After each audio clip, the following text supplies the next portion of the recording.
Good evening, everyone. I'm Nate Vanderplatz here with your Lennox update for this week.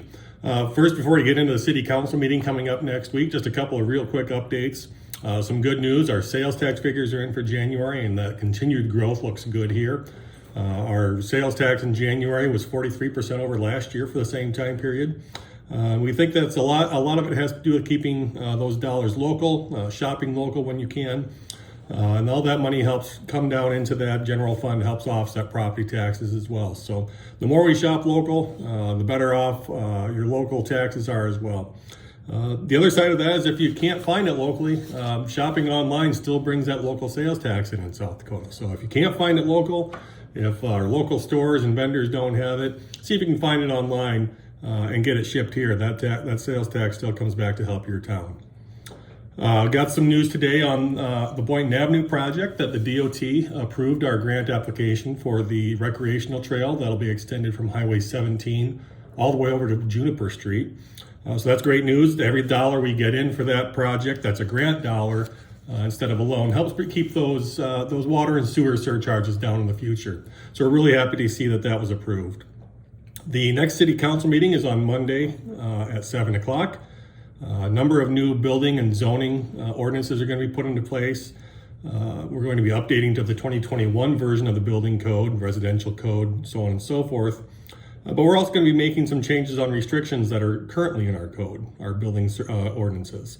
Those restrictions are on things like building materials like steel or parking materials, allowing milled asphalt in industrial areas.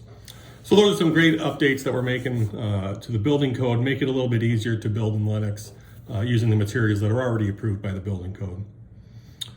We're also making some updates, or considering making some changes and updates to expansions to the tennis court area at Westerman Park, working with the school district on that. So we'll be considering an agreement that will cost share the process of actually getting a concept plan ready to see what we can do there to expand and make those tennis courts better. We'll have a new performance management report out on that agenda that's already live on our website. And if you haven't looked at this before, you take a look at it every once in a while. You'll see some pretty surprising numbers on there, I think. It gives you an indication of how well we're doing in certain areas here in town. So each department reports on certain metrics, whether it's police, ambulance, streets, public works, whatever it might be.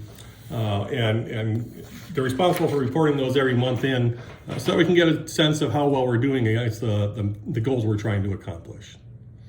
Next week, Tuesday, we've got the Boynton Avenue bid opening. That was rescheduled to March 1 at 10 a.m. We do plan on live streaming that here at City Hall. Got our fingers crossed that hopefully bids come in favorably. And we really want to get this moving forward as quickly as possible this spring. Last thing I want to talk about today is take some time to talk about your property tax assessments you'll be receiving in the mail from Lincoln County. Some of you have already gotten that blue sheet that's a little bit of a pre-assessment, I guess is what I'd call it, an estimate of where they anticipate having your property valued for the year. But you'll be getting your official notice soon if you haven't already. Those assessments are generated by Lincoln County and not by the city of Lennox. We really don't play much of a role in those numbers. About as much as we get involved in is sending our building permit info over to Lincoln County so that they can consider that in evaluating property values. Outside of that, we get the same information you do. We get a big book of information that shows us what each value was set at for the tax year, and if it's going to be appealed, we'll get a list of appealed properties, how they compared it, how they set that value, so on and so forth.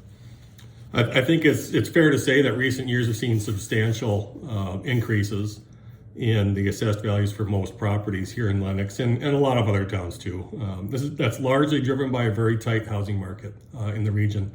We feel this here too. In fact, if you were to look for homes today on the Sioux Falls MLS site, I think you'd find one for sale here in Lennox. That really changes what those property values are going to be. If demand is high and supply is tight, that's going to change what those property values are. That's been the case for our entire region. What's happening in Sioux Falls, Hartford, Del Rapids, and Brandon, Harrisburg, it's happening here too. And so one of the other things I think people need to keep in mind when you get these assessments is I sometimes hear, well, I haven't made any improvements to my property, there's no way it increased in value. And that's not always the case. Property values tend to increase regardless of improvements in a lot of cases. It's one of the reasons why historically real estate's been such a safe investment, because it's going to appreciate regardless. Even in under most economic conditions, that property value is going to increase steadily. It won't be a lot usually, but it will increase. And that growth is reflected in those assessments. That's just part of the nature of real estate and how it works. So we're anticipating a number of appeals this year and a lot of questions about that, and that's okay. If you have questions about it, we know it can be a confusing process. Feel free to call us down here at City Hall, email us, text us, whatever it might be, and we'll try and get you through that process as best we can. There is a formal appeal process that you go through if you want to challenge what the county is setting your assessment at. I'll make sure that we have a link to that form in the description of this video, so you can go right to that and fill it out, send it in. But it's a process that you go through every year. There's an equalization board that meets here. This year it's going to be March 21 at 7 o'clock here at City Hall. And then at that meeting, this equalization board, which is the city council plus one member from the school board, so a representative from the school board, they consider all the appeals that are submitted.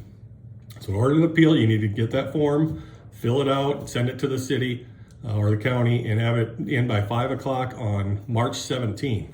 If it's postmarked by that time, that's okay too. It'll still be accepted at that point.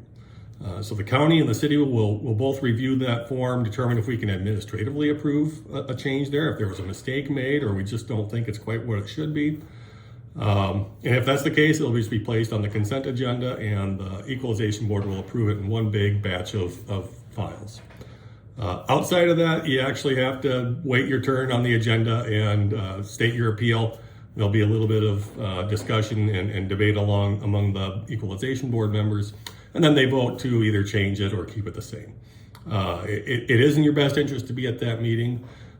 Given the number of appeals we anticipate receiving this year, I would appeal early, and get that form in as soon as you can, because it's done on a first come, first served basis. And last year that meeting went several hours, and if you were at the tail end of it, you could be waiting for a while to get your appeal heard. So, but when that form comes into us, we'll make a staff recommendation to the equalization board on where we think it might need to lie. So if you are appealing at that value, please plan on attending the equalization board meeting on the 21st and get your appeal in early so that you can be in and out and on your way as soon as possible. There's also some great documents that are out there. The South Dakota Department of Revenue has a great document on how property taxes work, how those are set, so on and so forth, as well as what the appeal process is for property owners. So I'm going to link both of those documents in the description below. Outside of that, that's it for tonight. Feel free to contact us here at City Hall with any questions. My email and contact information will be in the description below. And of course, make sure you like and subscribe for future updates.